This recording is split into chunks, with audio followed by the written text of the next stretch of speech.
আসসালামু আলাইকুম। সজীব ক্রিয়েটিভ স্টুডিওর পক্ষ থেকে সবাইকে স্বাগতম। আজকে আমাদের আলোচনার বিষয়বস্তু হচ্ছে বন্ধ্যাত্ব সমস্যা এবং সমাধান। আপনারা অনেকেই জানেন এই বাংলাদেশের পরিপ্রেক্ষিতে বন্ধ্যাত্ব সমস্যাটা আ ব্যক্তিগত পর্যায়ে হলেও এটা প্রভাব বিস্তার করে সামাজিকভাবে, আপনার পারিবারিকভাবে এবং মানসিকভাবে। সো এটা একটা খুব বড় সমস্যা বাংলাদেশে। যদিও এটা একটা ব্যক্তিগত সমস্যা। কিন্তু এটা যদি আপনি অনেকভাবে চিন্তা ভাবনা করেন, তো এই সমস্যাটার আ অনেক ব্যাপকতা রয়েছে। তো আজকে আমাদের মাঝে এ যেই অতিথি রয়েছেন ডাক্তার রেহানা সওগাত দিনা এবং তিনি একাধারে গাইনোকোলজিস্ট এবং ইনফার্টিলিটি বিশেষজ্ঞ। তো আজকে আমাদের এই বন্ধ্যাত্ব সমস্যা এবং বাংলাদেশে আধুনিক চিকিৎসা ব্যবস্থা নিয়েই কথা বলবেন। সো আমাদের এই আলোচনার বিষয়বস্তু শুরু করার আগে আমি একটা ছোট ডিসক্লেমার দিয়ে নিই। এটা কোনো প্রমোশনাল ভিডিও না। এটা মূলত আ এডুকেশনাল পারপাস এর জন্যই এবং আমাদের এই যে স্পেশালিস্ট আমাদের সাথে যে কথা বলবেন, এর মাধ্যমে আমরা এই বন্ধ্যাত্ব সমস্যা এবং এর যে আধুনিক যে চিকিৎসা ব্যবস্থা, সেই বিষয়ে আমরা একটা ইনসাইট তৈরি করতে পারবো। সো আমাদের দর্শকদের মাঝে আমার অনুরোধ থাকবে, আমাদের পডকাস্টটা যদি আপনাদের মাঝে ভালো লাগে, অবশ্যই এটা শেয়ার করার জন্য এবং আমাকে সাবস্ক্রাইব করার জন্য। তাহলে আপনাদের সহযোগিতার মাধ্যমেই আমরা আরো বেটার কনটেন্ট নিয়ে আলোচনা করতে পারবো। তাহলে আমাদের মূল আলোচনার বিষয়বস্তুতে আসা যাক। তো welcome doctor Rehana Saogat Dina. Thank you for accepting my invitations. এবং আজকে আমাদের যে বন্ধ্যাত্ব সমস্যা এবং সমাধান নিয়ে আমরা যে আলোচনার আগেই আমি যে বিষয়টা আপনার মাঝে জানতে চাচ্ছি, সেটা হচ্ছে যে অনেকেই জানে না যে এই যে আমরা একজন যে ইনফার্টাইল, তো সেই বিষয়ে আমাদের দেশে ধারণাটা খুবই কম। তো আমি যেটা জানতে চাচ্ছি আপনার কাছে সেটা হচ্ছে যে একজন কাপল কখন মনে করবে যে সে বন্ধ্যাত্ব সমস্যায় সে ভুগতেছে এবং এই আমাদের দেশে এর রেটের অবস্থা কেমন গ্লোবালি এবং পার্সপেক্টিভের কথা যদি আপনি চিন্তা করেন, এখন এটা কিভাবে ইনসিডেন্সটা যদি সম্বন্ধে একটু আলোচনা করেন দর্শকদের মাঝে, তাহলে আমরা একটু দর্শকদেরকে সেই বিষয়ে জানাতে চাচ্ছি। Thank you. আসসালামু আলাইকুম। আসলে বন্ধ্যাত্বের বিষয়টি কি বা ইনফার্টিলিটি, এটা হচ্ছে যখন একটি সক্ষম দম্পতি কোনো জন্ম নিরোধক পদ্ধতি ছাড়া 1 বছর একসাথে থাকার পরও বাচ্চা ধারণে অক্ষম হন, তখন আমরা এই বিষয়টিকে বন্ধ্যাত্ব বা ইনফার্টিলিটি বলে থাকি। আচ্ছা, এখন এক্ষেত্রে যদি ফিমেল পার্টনারের বয়স যদি 35-এর উপরে হয়, তাহলে আসলে এই টাইম লিমিটটি আরো কমে আসে। অর্থাৎ 6 মাস তারা একসাথে থাকার পরও যদি সন্তান ধারণে অক্ষম হন, তখনই এটাকে ইনফার্টিলিটি বলা হবে। বর্তমানে এই ইনফার্টিলিটি শব্দর পরিবর্তনে আসলে সাবফার্টিলিটি বলা হচ্ছে, কারণ কেউ অ্যাবসলিউটলি ইনফার্টাইল এই ধরনের সংখ্যাটা খুবই কম। আমরা ঠিকমতো পরীক্ষা নিরীক্ষা করলে, ঠিকমতো চিকিৎসা দিলে এই ইনফার্টিলিটি বিষয়টিকে আমরা ওভারকাম করতে পারি এবং তারা বাচ্চা ধারণে সক্ষম হন। সুতরাং পুরোপুরি বন্ধা এইভাবে কাউকে আসলে আমরা বলতে পারি না। এই জন্য জিনিসটি সাবফার্টিলিটি হিসেবেই এখন ওয়ার্ল্ড ওয়াইড পরিচিতি লাভ করছে। তো আমরা যারা ইনফার্টিলিটি ভুগছেন তাদের মধ্যে আমরা 2 ধরনের গ্রুপকে দেখতে পাই। একটি গ্রুপ হচ্ছেন যারা কখনোই সন্তান ধারণে সক্ষম হননি, আর আরেকটি গ্রুপ হচ্ছেন যারা আগে হয়তো সন্তান আছে অথবা তাদের নষ্ট হয়ে গেছে অথবা একটু মধ্যে হয়েছে এবং বর্তমানে তারা বাচ্চা নিতে চাচ্ছেন কিন্তু আর বাচ্চা হচ্ছে না। তো আসলে সারা পৃথিবী জুড়েই এই বন্ধ্যাত্বের হার দিন দিন বেড়েই চলেছে। 2023-এ WHO ডাটা অনুসারে এর পার্সেন্টেজ এখন 17.6%, অর্থাৎ প্রতি 6 জনে 1 জন বন্ধ্যাত্ব সমস্যায় ভুগছেন। বাংলাদেশেও এর হার মোটামুটি 10%-এর কাছাকাছি। আচ্ছা, এখন আমরা দেখি যে কে আসলে স্বামী না স্ত্রী, কে দায়ী। অনেকেই বলেন রোগীরা এসে যে ম্যাডাম কার সমস্যা, আমার না আমার হাজবেন্ডের। কিন্তু আসলে এইভাবে সমস্যা বলতে গেলে দেখা যায় আগেকার দিনে মানুষ মনে করতো যে একটা ওয়াইফই দায়ী, কিন্তু এখন দেখা যাচ্ছে যে না, পুরুষ মহিলা দুজনেই সমানভাবে দায়ী। দুজনের হারের যদি প্রতি 100 জনের মধ্যে ধরি, দেখা যায় 30-35% একজন পুরুষ দায়ী থাকেন, 30-35% থেকে একজন নারীও দায়ী থাকেন। এবং 10% ক্ষেত্রে দেখা যায় তাদের দুজনের মধ্যেই কিছু কিছু সমস্যা পাওয়া যায়, এবং বাকি 10% হচ্ছে আননোন, অর্থাৎ এখনো অজানা।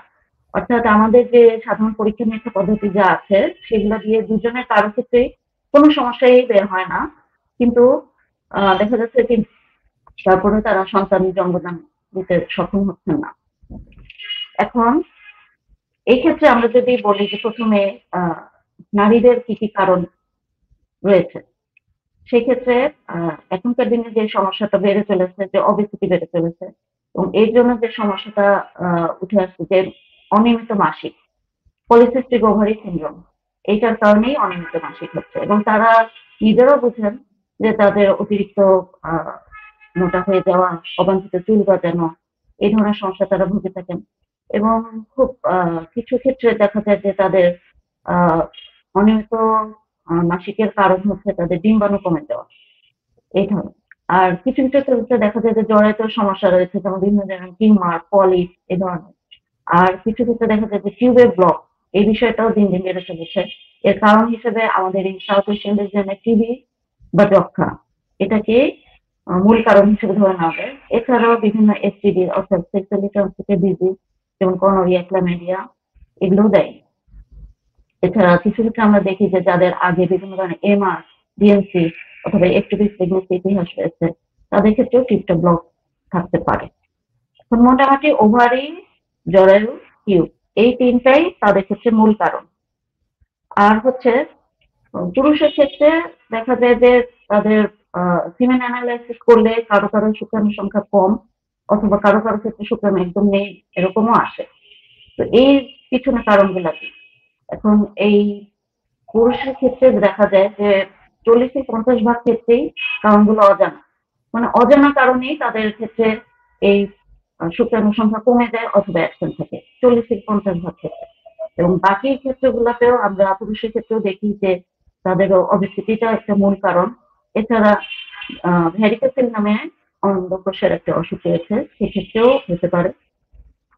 এবং বাকি ক্ষেত্রে দেখা যায় তাদের বিভিন্ন ধরনের ওষুধ নেওয়া, অথবা তাদের হচ্ছে যে বিভিন্ন ধরনের স্ট্রেস, অ্যাংজাইটি, বিভিন্ন টেম্পারেচার কাজ করা, মানে এখন যে ফ্যাক্টরি ওয়ার্ক গুলো বাড়ছে বা কর্পোরেট ওয়ার্কে লং আওয়ার ওয়ার্ক, এগুলোর কারণেও শুক্রাণুর প্রবলেম দেখা যাচ্ছে। এছাড়া বিভিন্ন ধরনের অসুখ বিসুখ যদি ধরেন কারো ক্যান্সার, এই জন্য হয়তো রেডিওথেরাপি বা কেমোথেরাপি নিতে হয়, সেক্ষেত্রেও শুক্রাণু কোয়ালিটি এবং কোয়ান্টিটি দুটোই দিনে দিনে কমতে থাকে। আর বিভিন্ন ধরনের ক্রনিক ডিজিজ গুলো, যেমন ডায়াবেটিস, তারপর কিডনির সমস্যা, লিভারের সমস্যা, এগুলো থাকলেও দিনে দিনে এই সমস্যাগুলো শুক্রাণুর সমস্যাগুলো বাড়তে থাকে। এছাড়া কিছু কিছু ক্ষেত্রে জন্মগত কারণও থাকে, কিন্তু সেটার হার খুবই কম। এবং এই শুক্রাণুর সমস্যা ছাড়াও আরেকটি কারণ রয়েছে যে তাদের হয়তো তৈরিও হচ্ছে ঠিক মতো, কিন্তু হয়তো ইজাকুলেশনে আসছে না। এটা কারণ হিসেবে তাদের ক্ষেত্রেও ব্লক দেখা যায়, এবং এই ব্লকের কারণও সেই টিবি, যক্ষ্মা অথবা সেক্সুয়ালি ট্রান্সমিটেড ডিজিজ কারণ হিসেবে এগুলোই মূল কারণ। আচ্ছা, থ্যাংক ইউ একটা সুন্দরভাবে আমাদেরকে বুঝিয়ে বলার জন্য। তাহলে আমরা যেটা জানতে পারলাম যে পুরুষ এবং মহিলাদের বিভিন্ন যে শারীরিকের বিভিন্ন হরমোনাল প্রবলেম হতে পারে, বা আরো কোনো হেরিডিটারি কোনো প্রবলেম থাকতে পারে, বা বিভিন্ন ধরনের অসুখের কথা যেটা বলছে, যেমন পলিসিস্টিক যে ওভারি সিনড্রোম, হ্যাঁ, এর মাধ্যমে এই আমাদের এই মেজর এই, আর এছাড়া আরো অন্যান্য কারণ যেটা আপনি খুব সুন্দরভাবে ডিসক্রাইব করলেন, যে এর কি কি কারণের ফলে এই আমাদের এই বন্ধ্যাত্ব সমস্যাটা আমাদের দেশে আমরা ম্যাক্সিমাম পুরুষ এবং মহিলা উভয় ক্ষেত্রে দেখতে পাই। তাহলে এখন আমি যেটা জানতে চাচ্ছি, তাহলে এর ম্যানেজমেন্ট সিস্টেমটা কিভাবে হবে, এবং এই যে অনেক কাপলই আছে আমাদের দেশে, যে মানে একটা বড় সমস্যা যে শারীরিক সমস্যা হলে এটা আমরা সাধারণত ডক্টর কাছে যেতে চাই না, বা এটা বলতে খুব একটা দ্বিধা বা লজ্জা একটা কাজ করে। তা ডক্টর এই সমস্যাটা হলে, বা এই দীর্ঘদিন ধরে যেটা এখন দেখতেছে কাপড়রা 1 বছর হয়ে গেছে তাদের এই বন্ধ্যাত্ব সমস্যার জন্য তাদের সেই কনসিভ হচ্ছে না, বা একটা সমস্যার জন্য তারা যে বুঝতেছে যে দে হ্যাভ সাম প্রবলেম, তাহলে কোন সময় তাদের এই ডক্টরের কাছে আসা উচিত, এবং এর ম্যানেজমেন্টটা কি ধরনের আমাদের দেশে রয়েছে, এই সম্বন্ধে যদি আপনি একটু আমাদেরকে তুলে ধরেন। ধন্যবাদ। আসলে 1 বছর কারা ওয়েট করবে? যারা মনে করছে তারা শারীরিকভাবে সুস্থ, আহ মোটামুটি মাসিক রেগুলার হচ্ছে, হ্যাঁ, বয়সও হাজবেন্ড ওয়াইফ দুজনেরই 30-এর নিচে অথবা 35-এর নিচে, তারা মোটামুটি 1 বছর আগে নিজেরা একটু চেষ্টা করে দেখবে। কিন্তু আমি বলবো যারা বুঝতেছেন যে তার নিজের কিছু সমস্যা হতে পারে, যেমন মহিলাদের ক্ষেত্রে যদি অনিয়মিত মাসিক থাকে অথবা পূর্বে কোনো সার্জারি ইতিহাস থাকে, বিশেষ করে টিউবে অথবা ওভারির সিস্টের সমস্যা থাকতে পারে তাদের, টিউবের হচ্ছে একটু প্রেগন্যান্সি, অথবা হয়তো আগে কোনো বাচ্চা নষ্ট করেছেন অথবা হয়ে গেছে নষ্ট, অথবা বয়স 35 শুরু করে চলে গেছে, এই ধরনের, অথবা আগে যক্ষা রোগের ইতিহাস আছে। আর পুরুষরা যদি মনে করেন যে না, তার একটু সেক্সুয়াল ডিসফাংশন আছে, কোনো একটু সমস্যা মনে হচ্ছে, অথবা ছোটবেলায় কোনো অ্যাক্সিডেন্ট বা কোনো ট্রমা হয়েছিল অন্ডকোষে, এই ধরনের, তাহলে তারা, আমি বলবো তারা 6 মাসের বেশি ওয়েট করবেন না। এখন এক্ষেত্রে আসলে সমস্যা দেখা যায় যে আমাদের দেশে আহ, প্রথমে কেউই চিকিৎসকের কাছে আসেন না, এই জিনিসটাকে বাইরে ডিসক্লোজ করতেই চান না। হয়তো অন্যান্য সর্দি কাশি সবকিছুর জন্য তারা চিকিৎসকের কাছে আসেন, কিন্তু এই বিষয়টাকে তারা লুকিয়ে রাখতে চান। তারা প্রথমে হয়তো তাবিজ কবজ, পানি পড়া বা হুজুর, অথবা আমাদের শহরের ক্ষেত্রে কেউ তারাও বিভিন্ন ধরনের মানে ট্র্যাডিশনাল পদ্ধতিগুলো অবলম্বন করেন।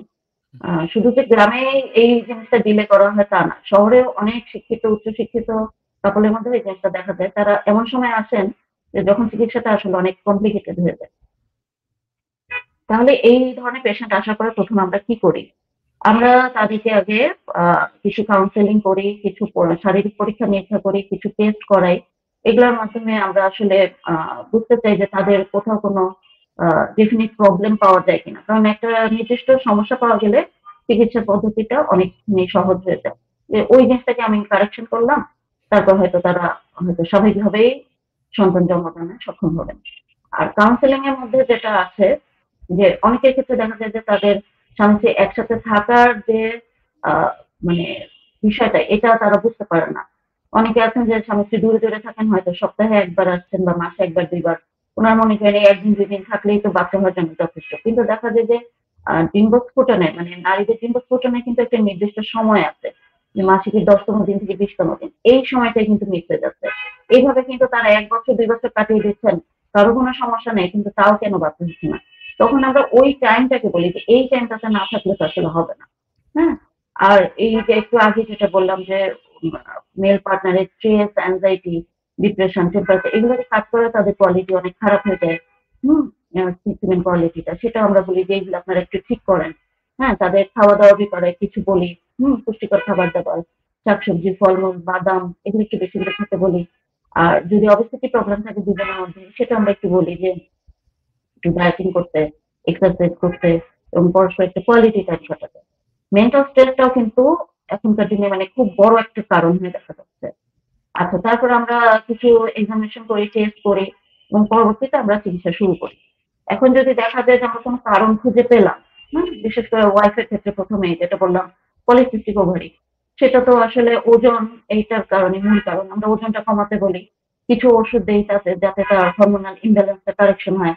হাইপোথাইরয়েডিজমের সমস্যা থাকলে থাইরয়েডের ওষুধ দেই, এই ধরনের। আর হচ্ছে যদি তার দেখা যায় যে কোনো সিস্ট আছে, এন্ডোমেট্রিওসিস যেটাকে বলে সিস্ট, হ্যাঁ, সেটার জন্য অনেকে এত মেনস্ট্রুয়াল প্রবলেম থাকে বা মেলামেশা করতেও তাদের এত সমস্যা থাকে যে তারা হয়তো ঠিকমতো মেলামেশাই করতে পারে না। আমরা সেই সমস্যা থেকে কমিয়ে আনার জন্য কিছু ওষুধ দিই, প্রয়োজনে সার্জারিও লাগতে পারে। আর কারো যদি টিউমার পাওয়া যায়, তো ছোটখাটো টিউমারে আসলে আমরা মুখে খাওয়ার ওষুধ দিয়ে এটা কারেকশন করার চেষ্টা করি। কিন্তু যদি দেখা যায় টিউমারটা এত বড় বা বাচ্চা বসার জায়গাতেই ওই টিউমারটা অকুপাই করে আছে, সেক্ষেত্রে টিউমারটা হয়তো সার্জারির মাধ্যমে রিমুভ করা লাগতে পারে। তো এগুলো হচ্ছে স্পেসিফিক ট্রিটমেন্ট, মানে আমি যদি কোনো কজ পাই, সে কজ ধরে ধরে চিকিৎসা। আর পুরুষদের ক্ষেত্রে, পুরুষ বা মহিলা দুজনের ক্ষেত্রে হরমোনাল আদার্স প্রবলেম, যেমন ডায়াবেটিস, প্রেশার, মানে পুরা শরীরটাকে একটা আলটিমেট একটা পর্যায়ে নিয়ে আসা হয়, যাতে সে পরবর্তীতে কনসেপ্ট করাও সহজ হয়, এবং কনসেপ্ট করলে যাতে বাচ্চাটা থাকে টিকে, সেভাবে আমরা তার শরীরটাকে একটু প্রস্তুত করার চেষ্টা করি। মেল পার্টনারের ক্ষেত্রেও আমরা বলি তার অবস্থিতিটা কমানো, ডায়াবেটিস, প্রেশার এগুলো থাকলে কারেকশন করা, তাকে কিছু অ্যান্টিঅক্সিডেন্ট, জিঙ্ক এগুলো খেতে দিই, এবং তার কাজকর্মের পরিবেশটাকে মানে একটু ভালো করতে বলি, কোয়ালিটি টাইম কাটাতে বলি। এবং এরপরে ধাপে ধাপে আসলে যে ইনফার্টিলিটি চিকিৎসাটা কিন্তু পুরোপুরি একটা স্টেপ বাই ওয়াইজ স্টেপ চিকিৎসা। কারণ হচ্ছে যে এটা প্রথমে আমরা এই যে যেগুলো বললাম যে লাইফস্টাইল মডিফিকেশন বা সিম্পল কিছু মেডিকেশন এগুলো দিই, অনেকে এইটুকুর মাধ্যমে হয়ে যায়, তার আর বেশি আহ মানে জটিল চিকিৎসা পদ্ধতির মধ্যে আর ঢোকার প্রয়োজনই পড়ে না। আর হচ্ছে এগুলো দিয়ে যদি না হয় সেক্ষেত্রে আমরা মুখে খাওয়ার ওষুধ দিই ওয়াইফ পার্টনারকে। তারপরে হচ্ছে যে আমরা সেটা 12তম দিনে টিভিএস করে করে দেখি যে তার ডিম আসছে কিনা, বড় হচ্ছে কিনা। প্রয়োজনে সেই ডিম স্ফুটনের জন্য আমরা ইঞ্জেকশন দিই। আর যদি দেখা যায় এরকম 6 সাইকেল ডিমও ভালো আসতেছে, হচ্ছে না, অথবা ডিম অতটা ভালো আসছে না মুখে খাওয়ার ওষুধ দিয়ে, তখন আমরা ইঞ্জেকশন প্রয়োগ করি ডিমটা বড় হওয়ার জন্য। এইভাবেও হচ্ছে না, তখন আমরা টিউবটা পরীক্ষা করি। অনেক সময় দেখা যায় যে সব ভালো, মেল পার্টনারের সিমেন্ট ভালো, ওয়াইফ পার্টনারের হচ্ছে ওভাম ভালো, সবই বড় হচ্ছে কিন্তু হচ্ছে না। সেক্ষেত্রে আমরা তখন একটু সাসপিশন হয় যে টিউবটা ব্লক কিনা, কারণ টিউবের মাধ্যমে তো ওভাম আর সিমেন্টটা আসলে নিষিক্ত হবে। তো তখন আমরা টিউবের পরীক্ষাগুলো করতে দিই, হাইড্রোসালফিঙ্গোগ্রাম, আবার কারো কারো ক্ষেত্রে ল্যাপারোস্কোপি এভাবে। তো টিউবও যদি দেখা যায় প্যাটেন্ট, তখন আমরা আইইউআই পদ্ধতিতে যাই। আইইউআই পদ্ধতিটা একটু একটা উন্নত পদ্ধতি। এটাতে হচ্ছে যে আমরা ওষুধ বা ইঞ্জেকশনের মাধ্যমে ওয়াইফের উসাইডটাকে বড় করি এবং 12তম 14তম বা 13তম দিনে আমরা ইঞ্জেকশন দিয়ে ডিম্বস্ফোটনের ইঞ্জেকশন দিই। আর এদিকে হচ্ছে হাজবেন্ডের সিমেন্টটাকে নিয়ে মেশিনের সাহায্যে পরিষ্কার করে শুধুমাত্র ভালো স্পার্ম গুলোকেই আমরা ওয়াইফের জড়াইতে মানে ডিম্বাণুর কাছাকাছি দিয়ে আসি। ফলে কি হয়, অনেকখানি রাস্তা কিন্তু কমে গেল। তখন কাছাকাছি যাওয়ার ফলে নিষিক্তকরণটা আরো সহজ হলো। এবং এই পদ্ধতিতে সাকসেস রেট আমরা 25 থেকে 30% দেখি। আর হচ্ছে এটি কিন্তু বাংলাদেশেই হচ্ছে, অনেক সেন্টারে এটি হচ্ছে। এটা খরচ জায়গা ভেদে 15 থেকে 25 হাজার টাকা। এবং এই পদ্ধতিটি কোনো অজ্ঞানও লাগে না, কোনো অপারেশনও নেই, কোনো কাটাছেঁড়া নেই। সুতরাং মানে খুবই সহজ একটা পদ্ধতি, কিন্তু সাকসেস রেটটা কিন্তু অনেকখানি ভালো, 25%। আইইউআই আমরা এই যে পদ্ধতি থেকে এটাকে আইইউআই বলি, এটা আমরা মোটামুটি 3 থেকে 4 বার করি। 3 থেকে 4 বারের মধ্যে অনেকেই কনসিভ করে যান। তবে এই যে সাকসেস রেট, এটা আসলেও সেই প্রথম কথা বয়সের উপর নির্ভর করে। যদি কাপলের বয়স 35 এর নিচে হয়, তাদের সেরকম জটিল কোনো সমস্যা না থাকে, তাহলেই তারা সাকসেস অর্জন করতে পারেন। কিন্তু যত বয়স বাড়বে স্পার্ম এবং ওসেটের কোয়ালিটিও তত কমতে থাকবে, ফলে নিষিক্তের হারও কিন্তু কমতে থাকবে। এবং বয়স যত বাড়বে আইইউআই সাকসেস তত কমতে থাকবে। আর তারপরে 3 থেকে 4 সাইকেল আমরা আইইউআই করার পর যদি সাকসেস অর্জন করতে না পারি, সেক্ষেত্রে আমরা তাদের আইভিএফ বা টেস্ট টিউব বেবি এটার পরামর্শ দিয়ে থাকি। এটা একটু খরচ কস্টলি একটা প্রসিডিওর, কিন্তু এটাও কিন্তু বাংলাদেশে হচ্ছে, সরকারি বেসরকারি দুইভাবেই হচ্ছে। সুতরাং যে কেউ এই সুবিধাটা অবশ্যই নিতে পারেন। এখানেও আমরা হচ্ছে যে স্পাম নিই, তাদের নর্মাল যেভাবে তারা ইজাকুলেশন করেন ওইভাবেই স্পাম নেই। বা কারো কারো ক্ষেত্রে দেখা যায় যদি ব্লক থাকে, পুরুষ মেল পার্টনার যদি ব্লক থাকে যে তাদের ইজাকুলেশন মানে সিমেনে তাদের আসছে না, সেক্ষেত্রে আমরা অনেক সময় সন্দেহ করি তাদের হয়তো ভিতরে রয়ে গেছে কোনো ব্লকের কারণে বাইরে স্পামটা আসতে পারছে না। সেক্ষেত্রে আমরা ইনজেকশনের মাধ্যমে অন্ডকোষ থেকে স্পাম সংগ্রহ করি। এটাকে টেসা বা টেসা এই পদ্ধতি বলা হয়। তখন আমরা যে স্পামগুলো নিই এগুলো দেখে আমরা ওয়াইফের ওভামটিও সংগ্রহ করি। সেটা খুব মানে মানে একটা সহজ একটি অপারেশনের মাধ্যমে নিয়ে দুটাকে নিষিক্ত করা হয় যন্ত্রে রেখে, মাইক্রোস্কোপের নিচে রেখে আমরা নিষিক্তকরণটি কনফার্ম হয়ে যে হ্যাঁ নিষিক্ত হয়েছে, তখন আমরা এটা ইনকিউবেটরে রাখি। এবং যখন এখানে প্রাণের সঞ্চার দেখা যায়, অর্থাৎ আমরা যে নিষিক্তকরণ করলাম এটা থেকে 2টা থেকে 4টা, 4টা থেকে 8টা সেল হচ্ছে, তখন আমরা এটা ওয়াইফের জরায়ুর মধ্যে মানে পুনঃস্থাপন করি। কারণ এটাকে এই যে ইনভিট্রো ফার্টিলাইজেশন কেন বলা হলো, সেটা হচ্ছে যে আমাদের যে নিষিক্তকরণ জিনিসটি যে শরীরের ভিতরে হয়, সেই জিনিসটা জাস্ট শরীরের বাইরে করা হলো, কিন্তু পুরোপুরি সন্তানটি বড় হবে কিন্তু ওয়াইফের জরায়ুর ভিতরেই। এবং 9 মাস সেখানে তিনি ক্যারি করবেন এবং 9 মাস পরে ডেলিভারি হবে। তো এই আইভিএফ বা টেস্ট টিউব পদ্ধতি এটা একটু খরচ সাপেক্ষ। সেটা আমরা 3 থেকে 4 লাখের মধ্যে হতে পারে। তবে কারো কারো ক্ষেত্রে যদি দেখা যায় ওই যে যাদের নর্মালি স্পার্ম আসছে না, আমরা ইনজেকশনের মাধ্যমে নিয়ে আসছি ছোট একটা অপারেশনের মাধ্যমে, সেক্ষেত্রে হয়তো খরচটা কিন্তু বেড়ে যায়। আর ফিমেল পার্টনারে যদি ইনজেকশন দিয়ে যে আমরা ডিমটা বড় করি, অনেকের ক্ষেত্রে দেখা যায় যে ডিম্বাণু এত কম বা কোয়ালিটি এত খারাপ যে সেটাকে আমাদের অনেক বেশি ইনজেকশন প্রয়োগ করতে হচ্ছে, সেক্ষেত্রে হয়তো খরচটা কিছুটা বাড়তে পারে। তবে মানে আশা করছি যে এই টেস্ট পদ্ধতিতেও সাকসেস রেট বেশ ভালো। তবে 35-এর নিচে এটা সাকসেস রেটটা আমরা বলবো যে 40% ধরে নেওয়া যায়। আর যদি যাদের জটিলতা বেশি তাদের ক্ষেত্রে আসলে সাকসেস রেট যত বয়স বাড়বে সাকসেস রেট তত কমতে থাকবে। তো মোটামুটি যেটা দেখা গেল যে এই যে মুখে সবারই পদ্ধতি বা ইনজেকশন নেওয়া অথবা আইইউআই, আইভিএফ এগুলো সবই কিন্তু বাংলাদেশে এখন available। এবং সরকারি বেসরকারি দুভাবেই হচ্ছে। সরকারিতে একটু সময় হয়তো বেশি লাগে, খুবই স্বাভাবিক। সরকারিতে ওয়ার্কলোড বেশি, লোক বেশি, কিউ বেশি থাকে, একটু টাইম লাগে। এবং প্রাইভেটে এটা বেশ ভালো সার্ভিস দেওয়া। তাহলে আমরা একটা জানতে পারলাম যে আমাদের অনেকের যেটা একটা ধারণা যে আইভিএফ বা যে মডার্ন যেই এই বন্ধ্যাত্ব চিকিৎসা ব্যবস্থা আছে এবং বাংলাদেশের পর্যায়ে যারা ধরেন একটু মিডল ক্লাস বা আপার মিডল ক্লাস তারা সবাই চিন্তা করে হয়তো আমাদের দেশে এই ধরনের কোনো ব্যবস্থা নেই এবং পাশের দেশ ইন্ডিয়া বা আরো আধুনিক যেগুলো দেশ আছে যেমন সিঙ্গাপুর বিভিন্ন দেশে যায়। তো কিন্তু আমরা আপনার আলোচনার মাধ্যমে যেটা জানতে পারলাম যে আমাদের এই যে চিকিৎসা ব্যবস্থাটা এখন বাংলাদেশের মানে পাবলিক এবং প্রাইভেট দুই পর্যায়ে এর চিকিৎসা ব্যবস্থাটা এখন খুব সাকসেসফুলি হচ্ছে এবং আপনার কথা অনুযায়ী যেটা জানতে পারলাম যে সাকসেস রেট এখন প্রায় 40 থেকে 50%। এবং এটা হচ্ছে সাকসেস রেটটা অনেক সময় নির্ভর করে হচ্ছে পেশেন্টের কন্ডিশনের উপরে এবং বয়সের উপরে। তো আমি এখন যেটা জানতে চাচ্ছি এই যে আমাদের দেশে এই বন্ধে এত আধুনিক অবস্থা, আমাদের আগের চেয়ে আমাদের নলেজ লেভেল অনেক ভালো। আমাদের ধরেন আগে যেমন দেশে যেটা হচ্ছে বাংলাদেশের একটা পরিবারের সদস্য সংখ্যা অনেক বেশি থাকতো, বাবা মা সেভাবে মানে টেক কেয়ার করার মতো বাচ্চাদের সেই পরিমাণ সময় বা সেই ধরনের পরিবেশগুলো অনেক কম ছিল, বা আধুনিকতার সাথে সাথে আমাদের এখানে লিভিং স্ট্যান্ডার্ডটা অনেক বেটার হয়েছে। বাট আমরা অন্যদিকে দেখতেছি যে এই যে বন্ধ্যাত্ব যে সমস্যাটা পুরুষ এবং মহিলা উভয় ক্ষেত্রে যে সমস্যাগুলো এগুলা ব্যাপক হারে বাড়ছে। তো এই কারণগুলো যদি আমাদের মাঝে একটু তুলে ধরা হয়। হ্যাঁ, ধন্যবাদ। আসলে ইনফার্টিলিটি যেটা আগে বলেছি যে আমাদের দেশে এবং সারা পৃথিবীতে বেড়ে চলেছে, মানে এটা কিন্তু এখন একটা public health problem. Personal problem ছাড়িয়ে এটা কিন্তু এখন একটা পাবলিক হেলথ প্রবলেম। কারণ আমাদের কাছে এখন যা রোগী আসে তার মানে 50% ইনফার্টিলিটি প্রবলেম নিয়ে আসছে।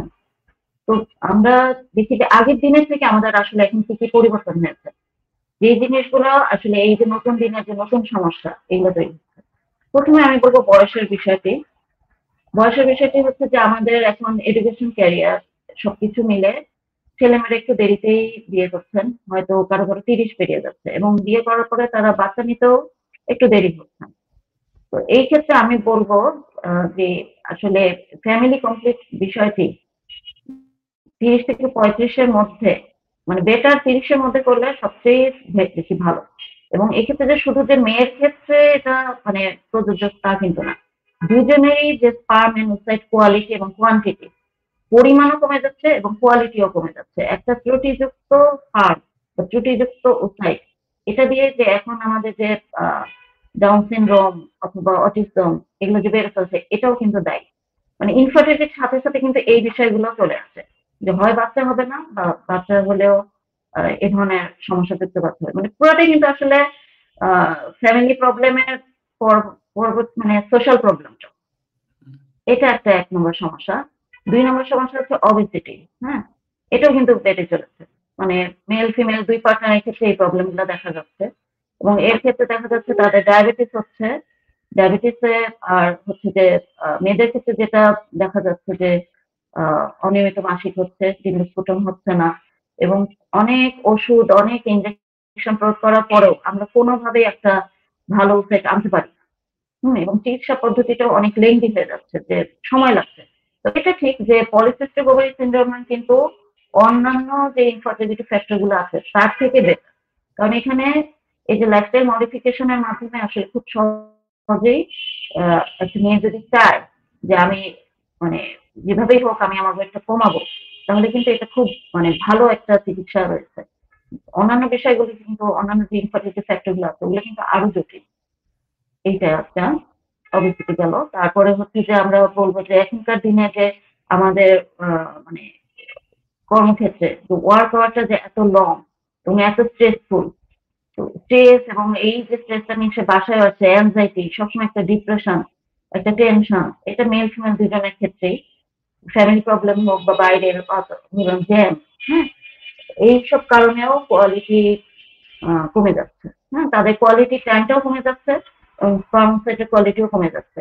এবং ওয়ার্ক এরিয়াতে যে টেম্পারেচার, হাই টেম্পারেচার, অনেকেই বিভিন্ন ধরনের ফ্যাক্টরিতে কাজ করেন অথবা কর্পোরেট অফিসেও একটু লং আওয়ার কাজ করেন, 10 to 12 আওয়ার তারা ডেস্ক ওয়ার্ক করেন। এইগুলো কিন্তু অনেকটা দায়ী।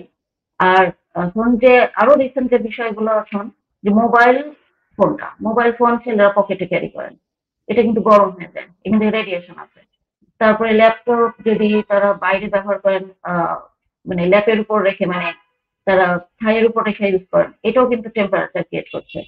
আমরা কিন্তু বলছি টেম্পারেচারটা কিন্তু কাউন্টোজেনেসিস, মানে পান উৎপাদনের জন্য খুবই হুমকিজনক, এটা একটা। আর এছাড়া যে আমাদের বাইরের পলিউশন গুলা, এয়ার পলিউশন, যে আমাদের লেড বেড়ে যাচ্ছে, আমাদের খাবারের কেমিক্যালস গুলো, হ্যাঁ, সর্বক্ষেত্রে এই যে লেড, ক্যাডমিয়াম যা যা আছে, এগুলো কিন্তু দিনে দিনে ইনফার্টিলিটি বাড়িয়ে যাচ্ছে।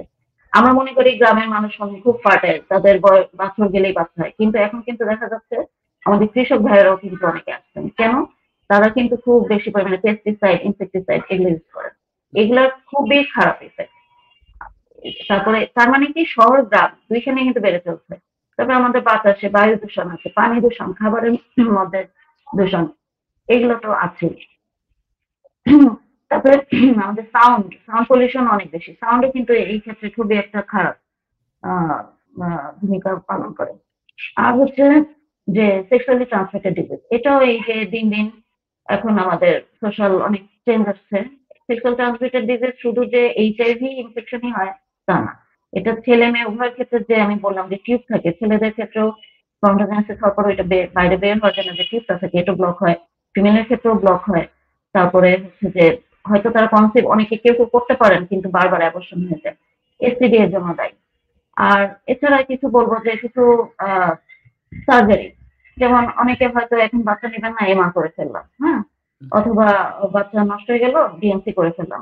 ডিএনসি যেটা কিন্তু এখন অনেকখানি কমে যাচ্ছে, মানে বাচ্চা নষ্ট হয়ে যাওয়ার পর যে ওয়াশ করার পদ্ধতিটা, এটা কিন্তু এখন আমরা ট্যাবলেট দিয়ে, ওরাল মেডিকেশন দিয়ে অনেক ক্ষেত্রে ম্যানেজ করতে পারি, কিন্তু অনেকে হয়তো না জেনে একটা ডিএনসি করে ফেলেন।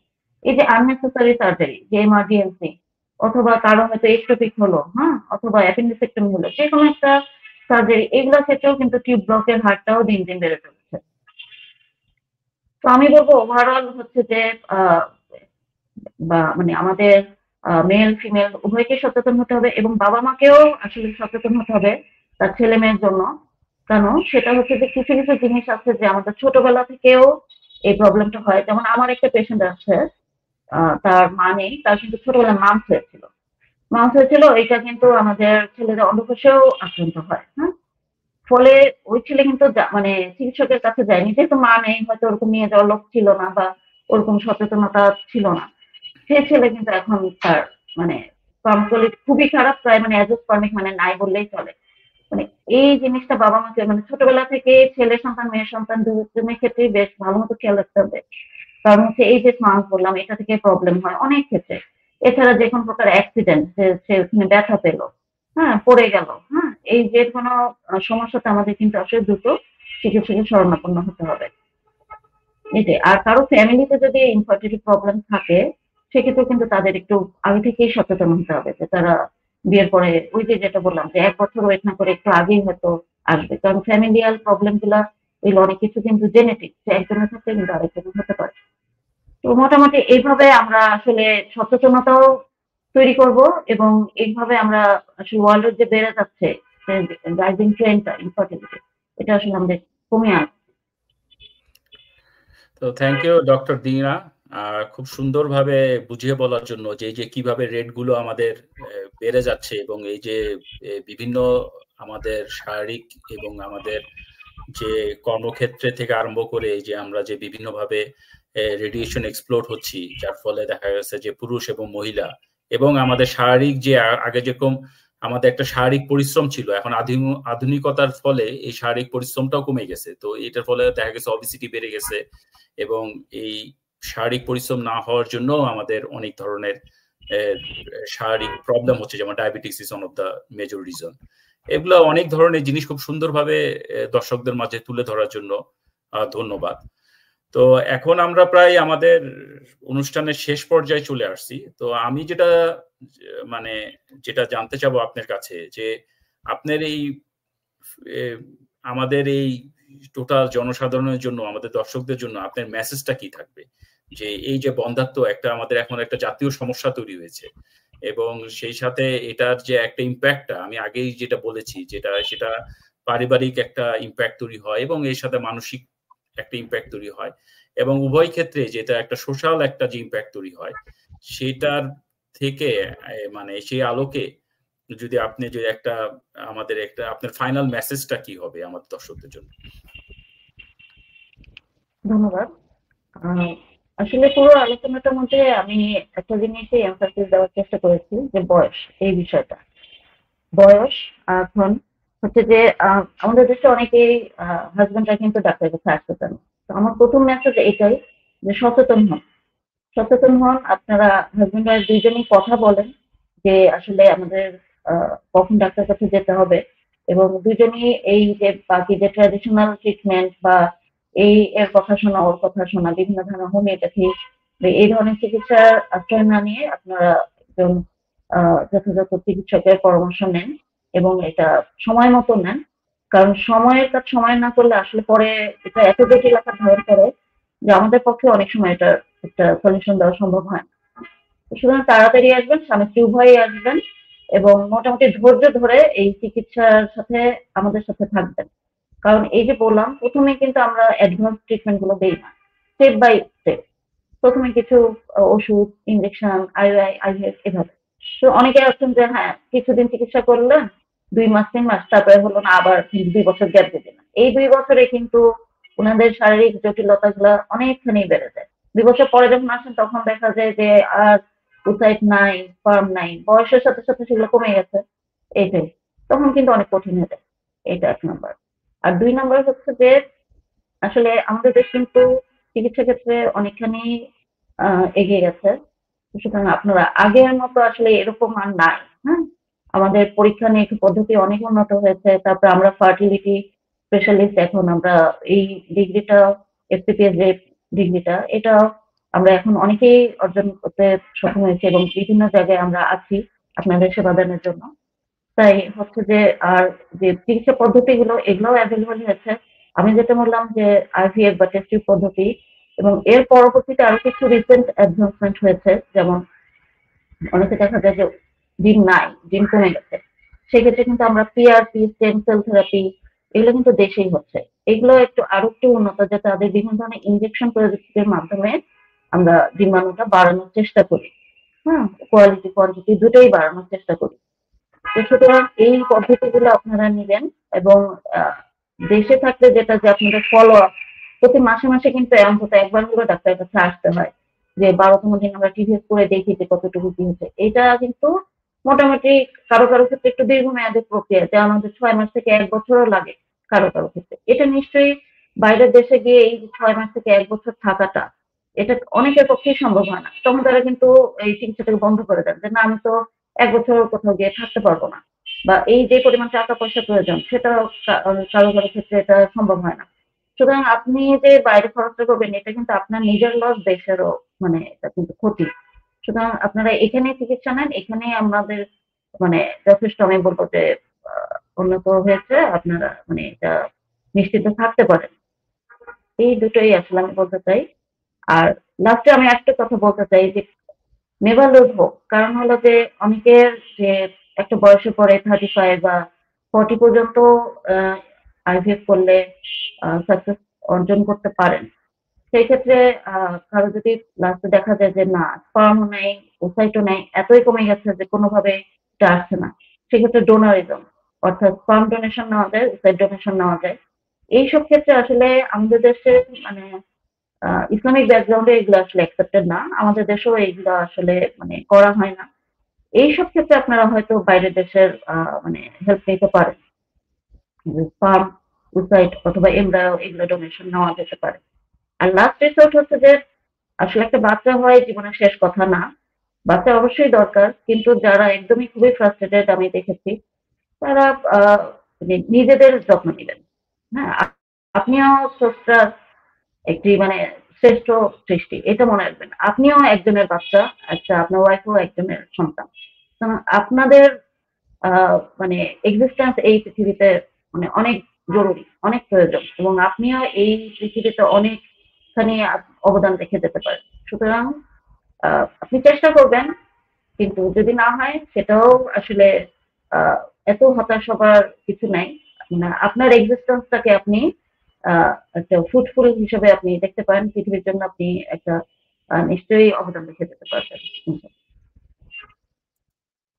থ্যাংক ইউ ডক্টর রায়না স্বাগত দিনা, চমৎকার বক্তব্য দেওয়ার জন্য। এবং আমি মনে করি আপনার এই আলোচনার মাধ্যমে দর্শকরা এই যে বন্ধ্যাত্ব যে সমস্যা এবং যে বিভিন্ন যে সমস্যা সমাধানগুলো আছে, স্পেশালি বাংলাদেশে যে এখন আমাদের অনেকেরই জানা নেই যে যে নতুন নতুন যে চিকিৎসা পদ্ধতি তৈরি হচ্ছে, এবং এখানে যে আমাদের একজন বিশেষজ্ঞ ডক্টররা তৈরি আছেন, হ্যাঁ, সেই এই যে জিনিসগুলো ইনসাইট গুলো আজকে আমাদের পডকাস্টের মাধ্যমে তুলে ধরাটাই হচ্ছে আমাদের মূল প্রতিপাদ্য বিষয়। আমরা মনে করি দর্শকরা যারা আমাদের সাথে আছেন বা আমার সেই পডকাস্ট গুলো দেখছেন, এর মাধ্যমে একটা ভালো ধারণা তৈরি হবে। এবং আমি চেষ্টা করব যে যারা যদি কেউ রায়না স্বাগত দিনার সাথে দেখা করতে চান, তাহলে আমার ডিসক্রিপশন বক্সে তার সেই সাক্ষাতের ডিসক্রিপশন দিয়ে দিব। তবে আমি যেটা দর্শকদের মাঝে আমার পক্ষ থেকে যে কথাটা, সেই কথাটা হচ্ছে যে আমাদের দেশে যে সমস্যাটা হয় যে prevention is better then cure, এই জিনিসটা মোস্ট অফ দেমই আমাদের দেশে এটা ফলো করে না। অনেকেই দীর্ঘদিন ধরে বিভিন্ন ধরনের এই সমস্যার সমাধান হলে তাবিজ, কবজ এবং বিভিন্ন জিনিস নিয়ে সময় নষ্ট করে এবং শেষ সময় বিশেষজ্ঞ ডক্টরদের শরণাপন্ন হন। এর ফলে দেখা যায় যে এটা যে রেকটিফিকেশন করাটা, এই যে চিকিৎসা দেওয়াটা, এটা খুব কঠিন হয়ে যায়। তো দর্শকদের মাঝে, আমার পেশেন্টদের মাঝে আমার যে অনুরোধ থাকবে, এখন আর আগের মতো সেই সময় নেই। এখন অনেক অ্যাডভান্সমেন্ট ট্রিটমেন্ট হয়েছে, অনেক আধুনিক চিকিৎসা হয়েছে, অনেক আমাদের ভালো বিশেষজ্ঞ ডক্টররা তৈরি হয়েছেন। তাদের কাছে আপনার যদি কোনো সমস্যা থাকে সেটা তুলে ধরাটাই আপনার বিচক্ষণতার জন্য এবং বুদ্ধিমানের জন্য। আপনি যদি এটাকে হাইড করে রাখেন, এটা আপনার জন্যই এটা হচ্ছে সমস্যা, কারণ আলটিমেটলি শরীরটা আপনারই। সো এটা যদি ভালো হয় সেটা আপনি যেমন এটার জন্য অনেক সুখ ভোগ করবেন, এটা যদি সমস্যা হয় তাহলে আপনি এটার জন্য কষ্ট ভোগ করবেন। সো আশা করি আমাদের এই পডকাস্টের মাধ্যমে এই বন্ধ্যাত্ব সমস্যা এবং সমাধানের আপনার একটা ইনসাইট আমরা তুলে ধরতে পারছি। আমাদের পডকাস্টটা যদি ভালো লাগে অবশ্যই শেয়ার করবেন, এবং আমার যে চ্যানেলটাকে সাবস্ক্রাইব করার জন্য আপনাদের অনুরোধ থাকবে। আবার হয়তো বা নতুন কোনো টপিক নিয়ে, নতুন কোনো অতিথি নিয়ে আপনাদের মাঝে হাজির হব। তো আজকে আল্লাহ হাফেজ, আবার নতুন ভাবে দেখা হবে। আল্লাহ হাফেজ।